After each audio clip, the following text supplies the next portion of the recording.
தற்போது நம்முடன் இணைப்பில் நடிகை நளினி அவர்கள் இணைப்பில் இணைகிறார். வணக்கம் மேம். இந்த நியூஸ் எனக்கு சொன்னது நீங்க தான். எனக்கு வந்து தாங்கவே முடியல. ஏன்னா எனக்கு வந்து ஒரு உடன்பிறவா சகோதரர் மாதிரி அவரு. இப்ப சமீப காலமா அந்த குடும்பமும் நாங்களும் அவ்வளோ சந்தோஷமான ஒரு மனநிலையில இருந்தோம். ஏன்னா அவரோட பேரை அவரை கொஞ்சம் பேசும்போதெல்லாம் எங்களுக்கு ஃபோன் பண்ணி சொல்லுவாரு, அம்மா இவன் விடவே மாட்டேங்கிறாம்மா, தாத்தா தாத்தான்றான். ஸோ எனக்கு வந்து இது கேள்விப்பட்ட உடனே எனக்கு என்ன சொல்றதுனே தெரியல. இவ்வளோ பெரிய ஜாம்பவான். இந்த வருடம் என்னன்னே தெரியல. பாரதிராஜா சாரை இழந்தோம். இப்ப இவருன்ற போது நான் அதுல இருந்து இன்னும் மீளவே இல்லை. என்ன பேசுறதுன்னு எனக்கு தெரியல. பூர்ணிமாமாவுக்கு எப்படி ஆறுதல் சொல்ல போறேங்கிறதும் எனக்கு தெரியல. ஏன்னா அப்படி ஒரு சகோதரி யாருக்குமே கிடைக்காத ஒரு அன்பான ஒரு சகோதரி எனக்கு கிடைச்சிருக்காங்க. பூர்ணிமாமா, பாக்கியராஜ் சார். ஐயோ, எனக்கு இந்த குடும்பத்துக்கு ஆழ்ந்த இடங்களை நான் தெரிவிச்சுக்கிறேன். தற்போது நம்முடன் இணைப்பில் இயக்குனர் முத்தையா அவர்கள் இணைந்திருக்கிறார். வணக்கம் சார். பாக்யராஜ் அவர்களோடு உங்களுடைய பணியாற்றிய உங்களின் நினைவுகளை எங்களோட பகிர்ந்து கொள்ளலாம். வணக்கம் சார். இப்போதான் நான் வந்து திருநெல்வேலி ஷூட்டிங்கில் இருக்கேன். நேற்று 2 மணி வரையும் போனதுனால இன்னைக்கு காலையில் 2 to தான் ஷூட்டிங் போட்டிருக்கோம். காலையில் பார்க்கும்போது தான் டக்குன்னு சாரு வந்து ஹார்ட் அட்டாக்ல வந்து தவறுனதாக வந்து செய்தி பார்த்தோம்.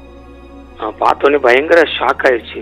டக்குன்னு டீக்கெட்டில் தான் இருந்தோம். பார்த்தோன்னே ஒரு வைப்ரேஷன், என்ன அப்படி ஆச்சு அப்படின்னு ஒரு பயங்கர ஒரு என்ன சொல்றது, அதாவது எதிர்பாராத நம்ம எப்படி பாரதிராஜா சார் தவறி அடுத்த 17ஆம் நாத்து இந்த சம்பவம் நடக்கும்போது அது எவ்வளோ பெரிய ஒரு, அது என்ன சொல்றது, ஏன்னா நம்ம சினிமாவுக்கு என்ன மாதிரி இயக்குனர்கள் முக்கியமாக தென் மாவட்டங்களிலிருந்து ரொம்ப தைரியமாக மனசில் கதைகளை மட்டும் கதாபாத்திரங்களை மட்டும் சுமந்துக்கிட்டு நாங்கள்லாம் தைரியமாக வர்றதுக்கு ரொம்ப மூல காரணம் பாரதிராஜா சாரும் பாக்யராஜ் சாரும் தான்.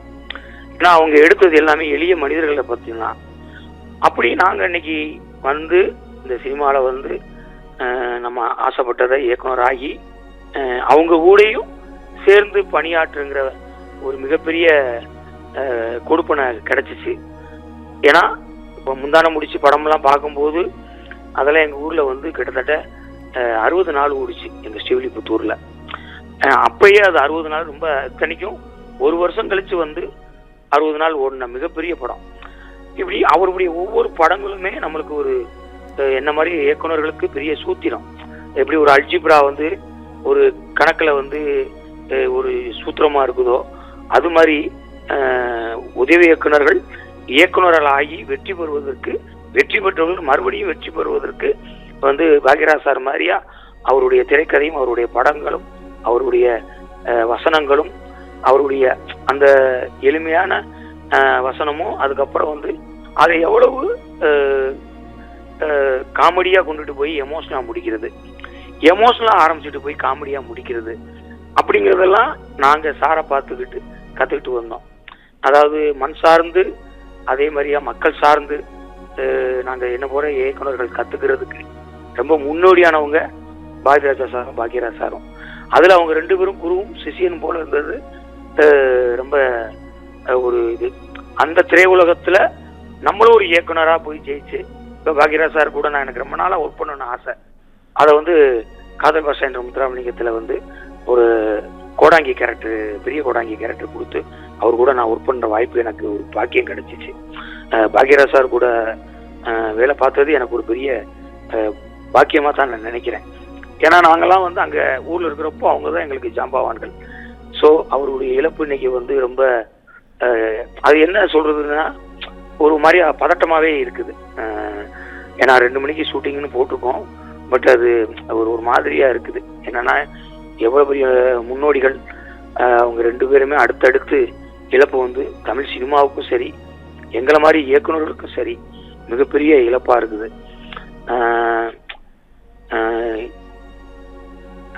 அவருக்கும் அவரை இழந்து வாடும் அவருடைய குடும்பத்தாருக்கும் ஆழ்ந்த அனுதாபங்களை தெரிவிச்சுக்கிறேன். ஏன்னா அனுதாபங்கள் தெரிவிக்கக்கூடிய அளவுக்கு எனக்கு வயசு இல்லை. இருந்தாலும் சாருடைய இழப்பு தமிழ் சினிமாவுக்கு பெரிய இழப்பு. ஏன்னா ஒரு அப்பா கேரக்டர், ஒரு தாய்மாமா கேரக்டர் அப்படின்னு கதாபாத்திரங்களும் இப்போ வந்து இந்த மாதிரி முன்னோடிகள் பாக்யராஜ் சார், பாரதிராஜா சார் தவறுறதுனால தமிழ் சினிமா இழக்குது. அவங்களுடைய படங்கள் நமக்கு பெரிய பாடங்கள், என்ன மாதிரி இயக்குனருக்கு பெரிய பாடங்கள். என்ன அதான் இதுக்கு மேலே என்ன நம்மளால இது பண்ணுறது இல்லை. அந்த அதிர்ச்சியிலிருந்து பயங்கர ஒரு மீள முடியாத ஒரு துயரத்தில் தான் இருக்குது. அவருடைய ஆத்மா சாந்தி அடைய எல்லாம் உள்ள இறைவனை வேண்டிக்கிட்டேன். கோலசாமி சீலகாரியை வேண்டிக்கிறேன். சார், ஒரு இயக்குனராக அவரிடம் நீங்கள் வேறு எதுவும் கற்றுக்கொண்ட விஷயங்கள் இருந்தால் பகிர்ந்து கொள்ளலாம் சார். ஆமாம், சார்கிட்ட அதான் சொன்னீங்களே, அதான் பிரதர். இப்போ நான் ஒரு கதை பண்ணணும்னு ஆரம்பிச்சிட்டேன்னா நான் எப்பயுமே வந்து கூட்டு முயற்சியில் டிஸ்கஷனில் கதை பண்ணதில்லை இதுவரையும். நான் வந்து தனியாக தான் பண்ணியிருக்கிறேன். ஆனால் நான் தனியாக பண்ணுறதுக்கு எனக்கு அவ்வளவு ஸ்ட்ராங்காக இருந்த படங்கள் வந்து பாக்யராஜ் சார் படங்களும் பாரதிராஜா சார் படங்களும் தான். ஏன்னா பாக்யராஜ் சார் படங்களுடைய திரைக்கதை அமைப்பு, அவர் கதாபாத்திரங்களை உருவாக்கி அந்த கதாபாத்திரங்களை அதை எப்படி வந்து லீடு கொடுத்து ஒவ்வொரு விஷயங்களையும் பண்ணுவார் அப்படிங்கிறதான் சொல்கிறேன். அந்த சூத்திரத்தை தமிழ் சினிமாவுக்கு ஒரு சூத்திரத்தை கற்றுக் கொடுத்தவர் தான் பாக்யராஜ் சார்.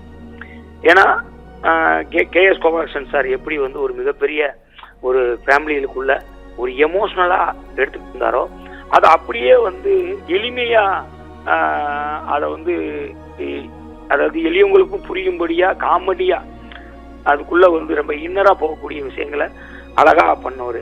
அவருடைய படங்கள் எப்பயுமே எனக்கு சூத்திரம் தான். நான் எனக்கு ஏதாச்சும் ஒரு ஸ்கிரிப்ட் இப்போ அடுத்து பண்ண போறேன், இப்போ இந்த படம் பண்ணிக்கிட்டு இருக்கேன், இந்த படத்துக்கு கூட அவருடைய முன்னோடி படங்களை பார்த்து தான், ஓ சார் இப்படி உருவாக்கியிருக்காங்களா, இப்படி இது பண்ணிருக்காங்களா, இங்கிருந்து இந்த லீடு தேவையா, இந்த கதாபாத்திரத்துக்கு இவ்வளவு வலு கொடுக்கணுமா, அவர் ஒரு ஒரு ஒரு ஒரு கேரக்டர் இறக்க போதுன்னா அந்த கேரக்டருக்கு எவ்வளவு பெரிய ஒரு ஒரு வலுவை கொடுக்கணும், அந்த கதாபாத்திரங்கள் எவ்வளவு வலுவா கொடுத்தா அவங்க இறக்கும் போது வந்து படம் பார்க்குறவங்களுக்கு ஒரு பெரிய பாதிப்பை ஏற்படுத்தும். அப்படி இப்படி எல்லா விஷயங்களையுமே வந்து அவருடைய படங்கள்ல அது இருக்கும். அதை பார்த்தா நான் தனிமையாவே கதைகள் பண்றேன், திரைக்கதை பண்றேன், வசனம் எழுதுறேன். அது எல்லாமே ஒரு கை ஓசையா இருக்கட்டும், நீங்க இதா இருக்கட்டும், சூரலா சித்திரங்களா இருக்கட்டும், அதுக்கப்புறம் வந்து பாத்தீங்கன்னா முந்தானி முடிச்சா இருக்கட்டும், எங்க சின்னராசாவா இருக்கட்டும். எங்க சின்னராசாலாம் வந்து அப்படி ஒரு ஓப்பனிங்ல அவர் வந்து வரும்போது ஆத்தலா பாம்பை பிடிச்சிட்டேன் அப்படின்னு சொல்ல போகும்போது அவ்வளவு வைப்ரேஷனா இருக்கும். அதே மாதிரி வந்து பார்த்தா எங்க சின்னராஜால ஒரு ஒரு அம்மா பத்தி ஒரு ஒரு கேரக்டர், ஹீரோ கேரக்டர், அவன் எப்படி எவ்வளவு மேல பாசம் வச்சிருக்கான் அப்படிங்கிறதுக்கு ஒன்று பண்ணுவாரு. அதாவது கோயிலை காட்டுவாரு, அப்புறம் வந்து மசூதியை காட்டுவாரு, அதுக்கப்புறம் வந்து சர்ச்சை காட்டுவாரு. இதெல்லாம் எப்படி ஒரு நம்பிக்கையோ அது மாதிரியாதான் இந்த சின்னராசுக்கு அவங்க அம்மா, இந்த மூணுமே தான் அந்த அம்மா தான் சின்னராசு எல்லாம் அப்படின்னு ஒரு கதாபாத்திரம் எடுத்த உடனே அப்படி பண்ணிட்டு பாம்பை பிடிக்க வைப்பாரு. அங்கேயே தியேட்டர்ல நம்மளுக்கு தியேட்டர்ல கிளாப்ஸ் அடிச்சு விசில் அடிச்சு அந்த அது அவ்வளவுதான். அதுக்கு மேல அந்த கேரக்டர் மேல நம்ம வேற எதுவுமே சொல்ல முடியாது. அந்த கேரக்டர் கிளைமேக்ஸ் வரையே அது எந்த காரணத்தை கொண்டும் அம்மா மேல பாசத்தை விடாது அப்படிங்கிறதுக்கு ஒரு படம் அப்படின்னா அது வந்து எங்க சின்னராஜா. அது அப்படி படம். அதே மாதிரி தூரல் நின்று போச்சு என் லைஃப்ல வந்து. நான் சாப்பிட்ட அது வந்து தூரல் நின்று போச்ச வந்து ரைட்ஸ் வாங்குறதுக்கு வந்து சார்ட்ட போய் பேசினேன். ஏன்னா அந்த படம் பண்ணணும் அப்படின்னு சொல்லிட்டுங்கிறக்காண்டி போய் பேசினேன். அப்போ நீங்க எடுத்துக்கங்க முத்தியா அப்படின்னு சொன்னாரு. அது அவ்வளவு ஒரு அது எக்ஸ்ட்ரானரி படம் அந்த படம். இன்னைக்கு வந்து எப்படி ஒரு முள்ளு மலரும் 2 மனிதருக்கு உண்டான ஒரு முரட்டுத்தனமான அவங்கள கேரக்டரைசேஷன் பண்ணியிருப்பாங்களோ, ஈகோ பண்ணியிருப்பாங்களோ, அதே மாதிரியே தான் உங்களுக்கு தூரல் நின்று போச்சு செந்தாமரை சார் கேரக்டர். அது அவ்வளவு அட்டமெண்டா ஒரு கேரக்டர் இருக்கும். ஒரு அப்ப அட்டமெண்டா இருந்தா என்னவா இருப்பான், ஒரு பிடி பிடிச்சானா அவன் எப்படி இருப்பான் அப்படிங்கிற கதாபாத்திரத்தை செந்தாமரை சாரை வச்சு அவ்வளவு அழகா டைரக்ஷன் பண்ணியிருப்பாரு அந்த படம். அதுல பாத்தீங்கன்னா நம்பியார் சாரை வந்து எவ்வளோ நம்பியாரை யூஸ் பண்ணியிருக்காங்க. ஆனா நம்பியார் சாரை வந்து அந்த படத்துல ரீஎன்ட்ரி கொடுக்க வச்சு அவர் கூட காம்பினேஷன் பண்ணி அந்த சோக கதையக்கல் சாங்கு அதெல்லாம் தியேட்டர்ல, அதாவது படம் பார்க்கும்போது நம்ம திருவிழாவுக்கு போய் படம் பார்க்கறது, திருவிழானா படம் பார்ப்போம், ஆனா படத்தையே திருவிழாவா பார்க்கறது வந்து பாக்யராஜ் சார் படங்கள் தான். அது தியேட்டருக்குள்ள அப்படி இருக்கும்.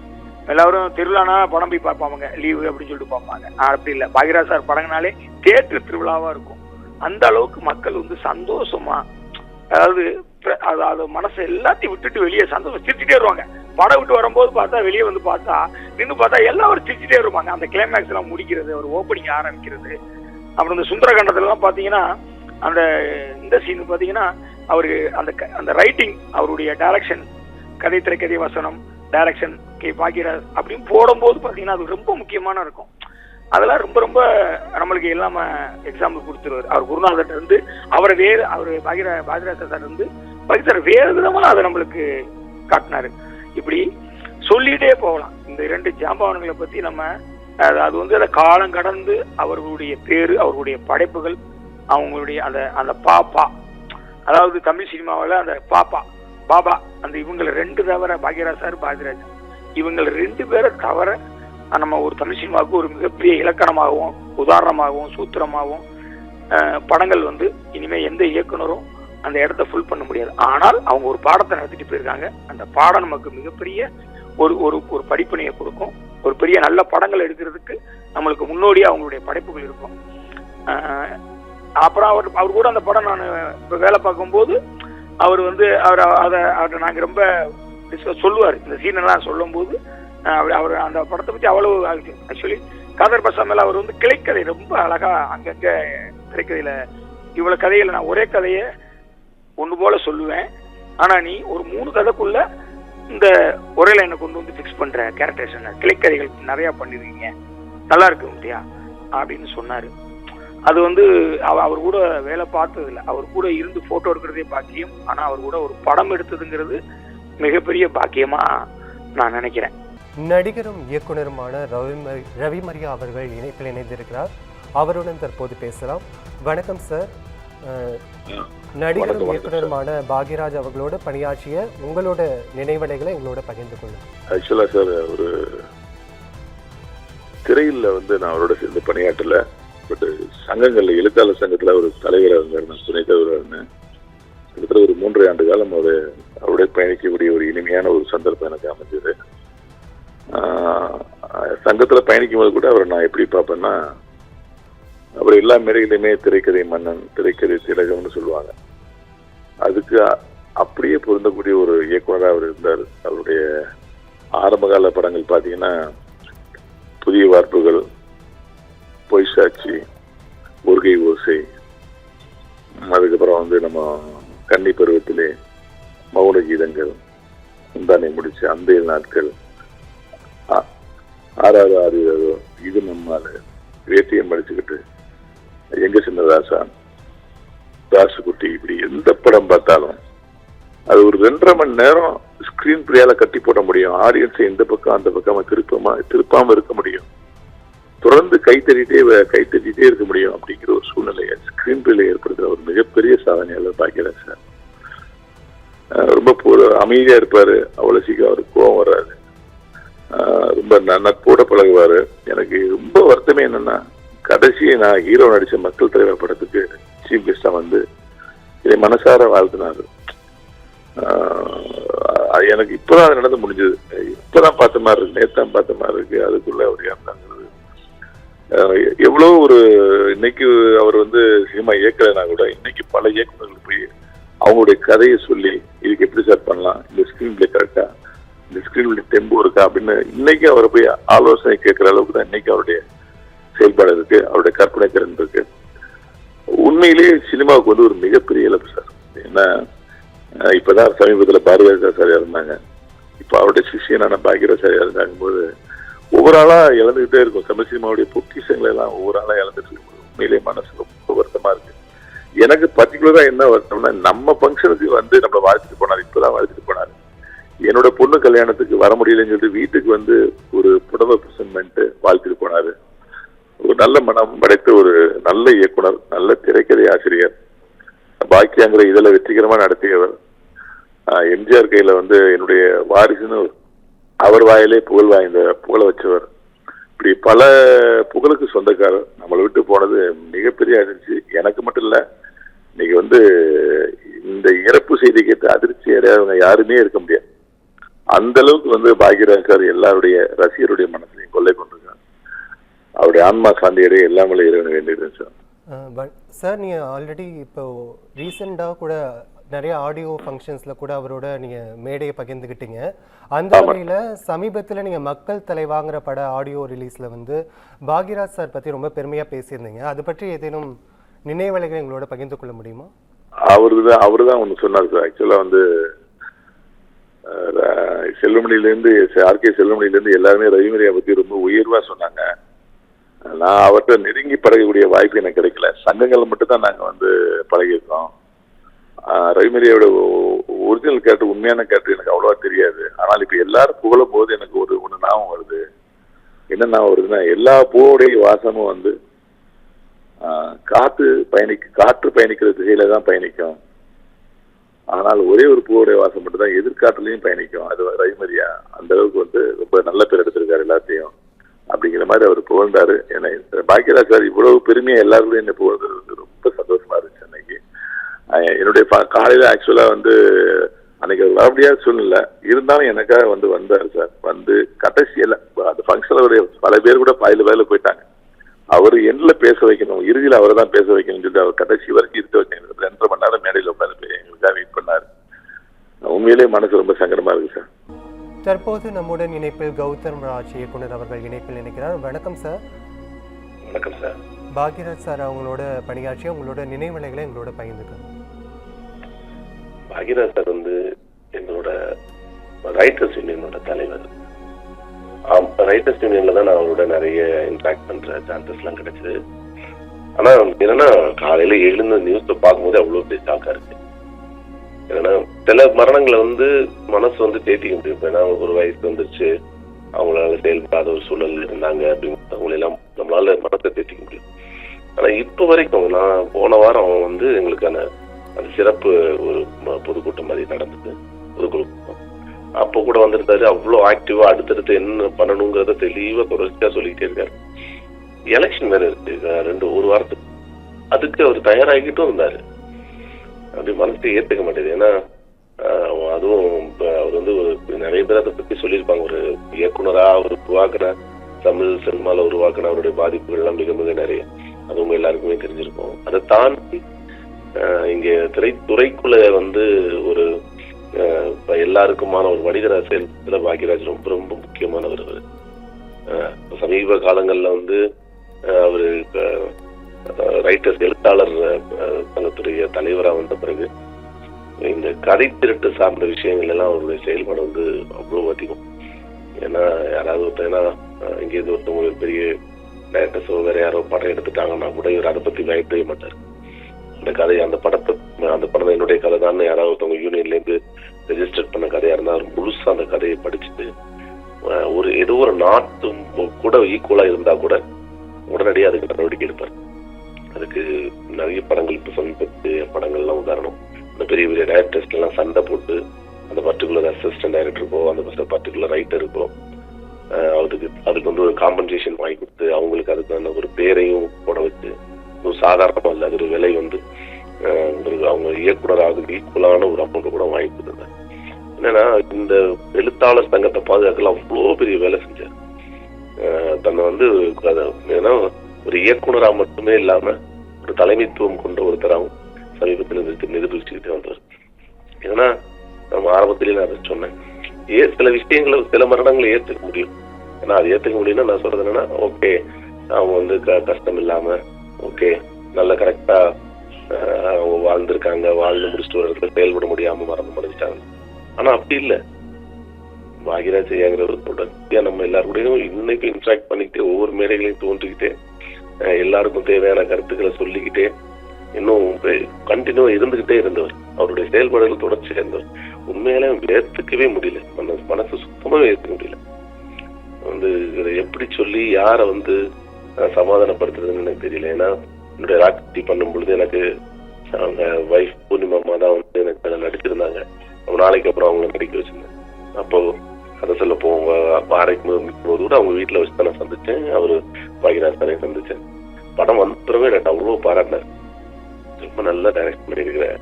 அவங்க கேரக்டர்ஸ் அவங்க அந்த கேரக்டர் மட்டுமே இல்லாம எல்லாத்தையும் கூட அவ்வளவு இதா சொல்லி திரும்ப அதுக்காக ஒரு வீடியோலாம் எனக்கு போட்டாரு. அது வந்து ஏத்துக்கவே முடியல மனசால. அது மேல என்ன சொல்றதுனே தெரியல. இணைப்பில் வந்து நினைவலைகளை பகிர்ந்து கொண்டமைக்கு நன்றி சார். நன்றி. பாக்யராஜ் சார் அப்படின்னா ஒரு டீ கடையில ஒரு 2 அசிஸ்டன்ட் டைரக்டரோ ஒரு சினிமா சம்பந்தப்பட்ட யாரோ ஒரு 3 பேர் கூட்டிட்டாலே பாக்கியராஜ் சாருங்கிற ஒருத்தரை கடந்து எதுவுமே பேசிடவே முடியாது. ஏன்னா அவரை விட்டுட்டு ஒரு சினிமாவை பத்தி, ஒரு தமிழ் சினிமாவை பத்தி பாக்கியராஜ் அப்படிங்கிற ஒரு மனிதனை கடந்து ஒரு திரைக்கதையை பத்தி ஒரு வார்த்தை வச்சிடவே முடியாது. அது எனக்கும் அவருக்குமான நட்புங்கிறது நான் களவாணி அவர்கிட்ட கதை சொன்னதுல இருந்து ஆரம்பிச்சு, வாகேஸ்வராவில் அவர் அந்த முக்கியமான கேரக்டரை பண்ணதுல ஆரம்பிச்சு, என்னோட கல்யாணத்துக்கு அவர் தான் தாலி எடுத்து கொடுத்தாரு. அடுத்து வாகேஸ்வரா ஃபங்க்ஷன்ல அவர் தான் பாராஜா சார் வந்து கேச ஆடியோ வெளியிட நான் திரைக்கு மேலே பாக்கியராஜ் அவர்கள் பெற்றுக்கொள்வார்கள் அப்படின்னு தான் அதில் போட்டிருந்தேன், இயக்குனர் மையம் அவர்கள் வெளியிட அப்படின்னு. அப்படி ஒரு ஒரு நெடும் பயணம் அவர் கூட. அவர் எங்கேயாவது ஒரு ஃபங்க்ஷனுக்கு போனால் கூட 2 பேரும் காரில் ட்ராவல் பண்ணுற வரையும் அவர் சினிமா பற்றி நான் பேசி சிலாகிக்காத நாட்கள் கிடையாது. ஆனால் என்ன பேராச்சு அப்படின்னா, ஒரு அப்படி அதுக்கான எந்த சிம்டம்ஸுமே இல்லை. இப்போ மற்றவர்கள் தான் சரி உடம்பு சரியில்லாமல் இருந்தாங்க, அப்படி இப்படி ஏதோ ஒன்று உடம்பு சரியில்லையா, ஹாஸ்பிட்டல் அட்மிட் ஆயிருக்கான், இப்படி ஏதாவது செய்திகள் கேட்ட அப்புறம் இருக்கும்போது நமக்கு ஒரு மென்டலி நம்ம ஒரு தயாரா ஏதோ இருக்கு அப்படிங்கிறது வந்து ஒரு பெரிய அதிர்ச்சியை உண்டாக்காது. ஆனா இது திட்டுதுப்புங்கிறது ஒரு என்னடா இருக்கு, அதாவது இது ஒரு நம்பவே முடியல. நான் ஃபர்ஸ்ட் போகும்போது அதான் சொன்னேன், ஏதாவது ஒரு தப்பான நியூஸா இருக்க போது நியூஸ் பாத்தீங்களான்னு தான் கேட்டேன். அந்த அளவுக்கு என்னுடைய ஒரு இதை உண்டாக்கி இருக்கு. சொல்லும்போது ஒரு எப்படி பேசுறதுன்னு தெரியாத அளவுக்கு தான் இருக்கு அவருடைய அந்த மரணம். இந்த நேரத்தில் ஒரு சோனு கூட சாந்தனு கூடயும் நம்ம எனக்கு நிறைய பழக்கம் உண்டு. அது மேடம் அவங்க என்னோட மேரேஜுக்கு சார்வக்கு மேடம்லாம் வந்தாங்க. இந்த நேரத்தில் அவங்க எல்லாருக்கும் என்னுடைய ஆழ்ந்த அனுதாபம் இந்த இடத்துல நான் தெரிவிச்சுட்டேன். சார் 2011 வந்து வாகை சுடுவா திரைப்படம் வெளியானது இல்லையா? அதில் வந்து பாக்யராஜ் சார் உங்களுடன் இணைந்து பணியாற்றியிருந்தார். அது குறித்த மேலதிக விவரங்களை எங்களுக்கு பகிர்ந்து கொள்ள முடியுமா? தாரலாம். என்னன்னா நான் அப்போ அவர்கிட்ட அந்த நல்ல ஞாபகம் இருக்கு. நான் அங்கே ஷூட்டிங் ஸ்பாட்ல பாத்தீங்கன்னா அவர் கேரவன்ல உட்காந்துருப்பாரு. பார்த்தா அங்க உள்ள பெண்கள்லாம், ஏன்னா அந்த முந்தான முடிச்சினுடைய காலகட்டம், அதாவது பாக்யராஜ் சார் வச்ச பெண்கள் எல்லாருமே இன்னைக்கு கல்யாணமானவர்களா இருப்பாங்க. ஆனா கூட்டமாக நூற்றுக்கணக்கான பெண்கள் அந்த வாகேஸ்வரா ஷூட்டிங் ஸ்பாட்டுக்கு வந்துருவாங்க. வர்றப்ப என்னன்னு பாத்தீங்கன்னா நிறைய பலகாரங்கள் சுட்டு எடுத்துட்டு வருவாங்க. எனக்கு ரொம்ப ஆச்சரியமா இருக்கும். பழங்கள் வாங்கிட்டு வருவாங்க, நாங்க வீட்லயே செஞ்சது சார் அப்படிப்பாங்க. எல்லார்ட்டையும் அந்த கதவை திறந்து வச்சுட்டு எல்லாருக்கிட்டையும் உட்காந்துட்டு சகஜமா பேசிட்டு இருப்பாரு. என்ன பண்ணீங்க, இந்த அதிரசம் கொண்டு வந்திருக்கேன்பாங்க, கொடுங்க சாப்பிடுவோம் அப்படிம்பாரு. அவங்க எல்லாருக்கிட்டையும் உரையாடிட்டே இருப்பாரு. அந்த ஸ்பாட்டு என்னன்னா அவருடைய அந்த அந்த அறிவு இருக்கு பாருங்க, அதாவது அந்த ஸ்பாட் அறிவுங்கிறது பாக்கியராஜ் சார் பண்ண மிரண்டு போனது. நீங்க இப்ப ஒரு ஆங்கிள் ஒரு ஆக்ஷன் கண்டினியூட்டின்னு ஒண்ணு இருக்கு, நம்ம எல்லாருக்கும் தெரியும். என்னன்னா இப்ப ஒயிட் ஷாட்ல ஒரு ஆக்ஷன், ஒரு ஒயிட் ஷாட்ல ஒண்ணு பண்ணிட்டு அடுத்து நம்ம இன்னொரு ஷாட் வைக்கும்போது ஆர்டிஸ்ட் எவ்வளவு பெரிய ஆர்டிஸ்டா இருந்தாலும் மாத்தி பண்ணுவாங்க. இல்லங்க நீங்க போன ஷாட்ல அப்படி பண்ணீங்க, இந்த ஷாட்ல அப்படி பண்றீங்க அப்படின்னா ஆக்ஷன் கண்டினியூட்டி தப்பாவும் எடிட்டிங்ல வந்து எடிட் பண்ண முடியாது. அதனால இந்த ஆக்ஷன் கண்டினியூட்டிக்குனே ஒரு ஆளை போட்டு தப்பு கண்டுபிடிப்போம். ஆனா பாக்யராஜ் சார் மட்டும்தான் நீங்க எந்த மாஸ்டர் ஷாட்ல என்ன பண்றாரோ நீங்க அதுக்கப்புறம் அதே ஷாட்டை எத்தனை ஆங்கிள் எடுத்தாலும் எந்த ஷாட் வச்சாலும் அந்த வரிக்கு கண்ணாடி அப்படி கையில் வச்சிருந்தாருன்னா அதே ஷாட் தான் மீண்டும் அதே டயலாக் வரும்போது அதை வைப்பாரு. இன்னொரு கட்டு அப்படின்னா அதை தொடக்கிறதா தொடப்பாரு, மாட்டுறதுனா மாட்டுவார். ஆனா ஒரு செகண்ட் கூட ஆக்ஷன் கண்டினியூட்டி மாறாது. அப்படி ஒரு ஆள் நான் பார்த்ததே கிடையாது. நீங்க எவ்வளவு பெரிய ஆர்டிஸ்டா இருந்தாலும் ஆக்ஷன் கண்டினியூட்டில மிஸ் பண்ணாத ஒரு ஆர்டிஸ்ட் பார்க்க முடியாது. என்ன அப்படின்னா இவருடைய திரை அனுபவம், அவர் கத்துக்கிட்ட அந்த பெரிய அறிவு தான் அதுக்கெல்லாம் காரணமே தவிர ஒண்ணு இல்லை. நம்ம அவர்கிட்ட கத்துக்கிறதுக்கு இன்னுமே இருந்துகிட்டே தான் இருக்கும். அவர்கிட்ட நீ அந்த அவர் கதையை கேட்டதுக்கு அப்புறம் அந்த கிளைமாக்ஸ்ல அவர் சொன்னாரு, சார் நான் அந்த ஒரு 2 வரி போட்டுக்கவா சார், போடுங்க சார் அப்படின்னு சொன்னேன். அப்படின்னா அதை அந்த ஒரு டைரக்டான இது விஷயத்துல அதை போடுறதா இருந்தா கூட ஒரு பர்மிஷன் வாங்கிக்கிட்டு சில பேர் நான் போட்டுட்டு கூட சொல்லுவாங்க. ஒரு பெரிய டைரக்டர் தானே அவரு, ஒரு பெரிய கிரியேட்டர் தானே அவரு, இது இந்த 2 வார்த்தை மட்டும் நான் யூஸ் பண்ணிக்கிறேன் அப்படிம்பாரு. சார் தாராளமா போடுங்க சார் அப்படின்னு நம்ம சொல்லுவோம். அப்படி ஒரு திரை பங்களிப்பு அவர்கிட்ட இருந்தது. அது மட்டும் இல்லாம அவர் என்கிட்ட பர்சனலாவே அவர் என்கிட்ட ஒரு பெரிய அன்பு வச்சிருந்தார். அவர் பண்ணிட்டு நான் தோற்கிற காலகட்டங்களில் எனக்கு ஃபோன் பண்ணி எங்க நீ மிஸ் ஆகுற அப்படின்னு கேட்பாரு. இப்ப சமீபத்துல நான் பேசும்போது ஒரு 1 மந்த்துக்கு முன்னாடி என்ன சொன்னாரு, நான் அதிகம் பெரும்பாலும் நான் பாக்குறது இல்லை இருக்கணும், நான் உனக்காக பாக்குறேன், எனக்கு டைம் வேணும், நான் கொஞ்சமா பார்த்துட்டு நான் உனக்கு அடிக்கிறேன்னாரு. எனக்கு அது அவர் போன் அவர் எக்ஸாம் பார்த்துட்டு எனக்கு போன் பண்ணுவார் அப்படின்னு நான் நம்பினேன். இது எனக்கு உண்மையிலேயே ஒரு பெரிய இழப்புங்கிறதெல்லாம் தாண்டி சினிமாவுக்கு பெரிய இழப்பு. தமிழ் சினிமாவினுடைய இன்னைக்கு இந்தியில நீங்க அமிதாப் சார் உள்ளிட்ட இன்னைக்கு ஒரு கைதின் டைரியை வந்து அமிதாப் சார் அங்க இந்தியில பண்ண ஹிட் மாதிரி ஒரு ஹிட்டே கிடையாது. தேசிய விருது பாருங்க, திரைக்கதைக்கு ஃபர்ஸ்ட் தேசிய விருது வாங்கினது பாக்யராஜ் சார் தான், திரைக்கதைக்கு தேசிய விருது வாங்கினாரு.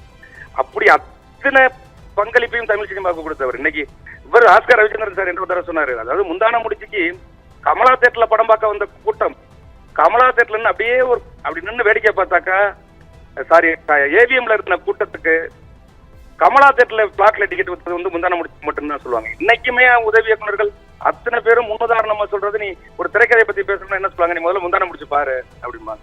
முந்தான முடிச்சுல கத்துக்க முடியாத திரைக்கதை நீ எங்க போய் கத்துக்க போற அப்படின்னு சொல்லுவாங்க. அப்படியாப்பட்ட ஒரு திரைக்கதை மேதை இல்லாதது வந்துங்கிறது ஒரு பெரிய இழப்புன்றதெல்லாம் தமிழ் சினிமாவுக்கு மட்டும் இல்ல, இந்திய சினிமாவுக்கே ஒரு இழப்பு தான் அது. இணைப்பில் வந்து நினைவினைகளை பகிர்ந்து கொண்டமைக்கு நன்றி.